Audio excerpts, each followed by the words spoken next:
చూస్ country delight, live better. ఇప్పుడే country delight యాప్ని download చేసుకోండి. ఈ మధ్య కాలంలో ఇండియన్ ఫిల్మ్ ఇండస్ట్రీలో ఎక్కువగా ఈ ఈ హిందుత్వ నేపథ్య చిత్రాలు ఎక్కువగా వస్తున్నాయి. ఆ చిత్రాల కోవలోకి వస్తుంది అనుకోవచ్చా? డెఫినెట్గా. ఎందుకంటే ఎంతవరకు ఏంటంటే, నేను చిన్నప్పుడు స్కూల్లో చదువుకునేటప్పుడు దాంట్లో రాసాడు హిందూ రాస్తే మీకు కూడా రాసి ఉంటారు, హిందువా కృష్ణ. అసలు ఇప్పుడు ఆలోచిస్తే అసలు ఎందుకని రాయాల్సి ఉంది? హిందూ దేశంలో హిందువు కాకుండా అంటే మనం అందరికీ సమానత్వం ఇచ్చి అందరూ ఎవడైనా బతకొచ్చు అని సెలరీ ఇచ్చాం కాబట్టి అందరూ ఉన్నాయి కాబట్టి ఎవరెవరి ఐడెంటిఫికేషన్ కోసం హిందూ అని చెప్తున్నారు. తర్వాత హిందూ అని చెప్పుకోవడమే తప్పు అన్నట్టుగా అయిపోయింది కాలక్రమంలో.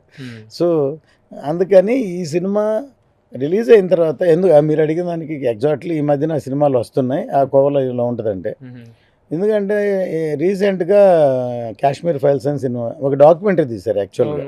అది బాగా హిట్ అయింది. అంటే ఆ 68లో కాశ్మీర్ పండిట్స్ని అక్కడి నుంచి తరివేసిన దాని గురించి తీశారు. ఈ మధ్యన చావా అని సినిమా వచ్చింది. చావా వచ్చి అది బయోపిక్. యాక్చువల్లీ ఛత్రపతి శివాజీ సంభాజీ అని కొడుకున్నాడు, అతను ఎంత త్యాగం చేశాడని చాలా మందికి తెలియదు. ఏమైందంటే మన పురాణాలని హిస్టరీగా చాలా వరకు ఎవరికి తెలియనికుండా చేశారు మన రూలర్స్. వాళ్ళు వీళ్ళని మన రూలర్స్ బ్రిటిష్ పీరియడ్లో సొంతగా వెళ్ళిపోతున్న నలంద తక్ష విశ్వవిద్యాలయాలన్నీ తగలబెట్టేశారు. అంటే మనకి ఒక ప్రూఫ్ ఏమి ఎవిడెన్స్ లేకుండా చేశారు.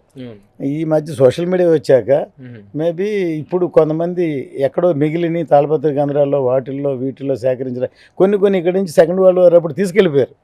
సాంస్క్రిట్లో రాసినవన్నీ దాంట్లో చరిత్రే కాదు, దాంట్లో మెడిసిన్ ఉంది, వెపన్స్ ఉన్నాయి. మన ఋషులు గొప్పవాళ్ళు అనమాట, చాలా గొప్ప అవన్నీ పట్టుకెళ్ళిపోయి వాళ్ళు మెడిసిన్ చేసి మనకు పంపిస్తున్నారు.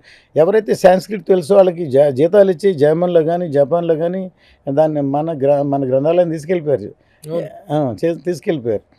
నేను ఒకసారి శంకరాచార్య కంచిలో ఒక గ్రంథాలయం కట్టారు, లైబ్రరీ పెద్దది. దానికి నేను పేపర్లో యాడ్ ఇచ్చాను, ఎవరి దగ్గరైనా తాళపత్రి గ్రంథాలు ఏమైనా ఉంటే డొనేట్ చేయమని. అలా నేను వెళ్ళినప్పుడు నేను కలిశాను చిన్న ఆయన్ని, ఇప్పుడున్న ఆయన్ని, మన చనిపోయి జయేంద్ర సరస్వతిని చేశాను. ఆ పెద్ద ఆయన అంతకుముందు ఉన్న ఆయన కూడా ఒకసారి 100 yearsలో కాయిన్స్ అన్నీ అభిషేకం చేస్తున్నారు కంచిలో. మెసేజ్ చూసి అంత ఏజ్ అయిన పాప ఆయన దెబ్బ తగులుతుందేమో అని నేను అనుకున్నారనమాట. సో అలాగూ మన చరిత్రని ఎంతో కొంత ఏంటంటే సార్, నా సినిమాలు చూస్తే మీరు కర్తవ్యం చూశారు, భారతీయుడు చూశారు, ఒకే హిందీలో తీశాను నాయకని, ఇప్పుడు హరిహర వీరమల్లు చూస్తున్నారు. నా వంతు మన సినిమాలో ఇండియనైజ్డ్ మన వంతు నేపథ్యంలో మన వంతు సినిమా ఎంటర్టైన్మెంట్తో పాటు ఏదో ఒక సొంత విషయం మెసేజ్ చెప్పాలనేది నా తపన. ఇద్దరు అబ్బాయిల భవిష్యత్తు ఎలా ఉంది? వాళ్ళ ప్లానింగ్స్ ఏంటి? మీ రవి బృందావన్ కాలనీ తర్వాత ఒక 20-30 సినిమాలు వచ్చినా చేయలేదు, 1-2 సినిమాలు చేసాడు. ఇప్పుడు బృందావన్ కాలనీ Part 2 చేస్తున్నాం. ఆల్రెడీ 50% అయిపోయింది. ఈ సినిమా అయిపోయిన తర్వాత ఫినిష్ చేస్తున్నాం, ఈ రన్నింగ్ లో రిలీజ్ చేస్తాం. డెఫినెట్గా పెద్ద హిట్ అవుతుంది సినిమా. Part 2 అంటే తనే హీరో, తనే హీరో. అంటే పెద్ద అవుతాడా? లేదు, మీరు చూడండి, మీకు తర్వాత చూపిస్తాం. ఇప్పుడంటే యూత్ఫుల్ లవర్ బాయ్ అట్లాగే ఉన్నాడు. మన సినిమా చూస్తే నిజ జీవితంలో నిజంగా గర్ల్ ఫ్రెండ్ చనిపోయి వాడు హర్ట్ అయిన ఒక కుర్రాడు ఇప్పుడు ఏ పరిస్థితిలో ఉంటాడు, ఎలా ఉంటాడు, అలాగే ఈ సినిమా అట్లాంటి వాళ్ళకి ఒక ఎగ్జాంపుల్ అవ్వాలి, అలా కథ చేయాలని చెప్పాను. దాన్ని ఫస్ట్ హాఫ్ రాశాడు. ఎక్స్ట్రాడినరీ, నేను నో కరెక్షన్ చెప్పలేదు.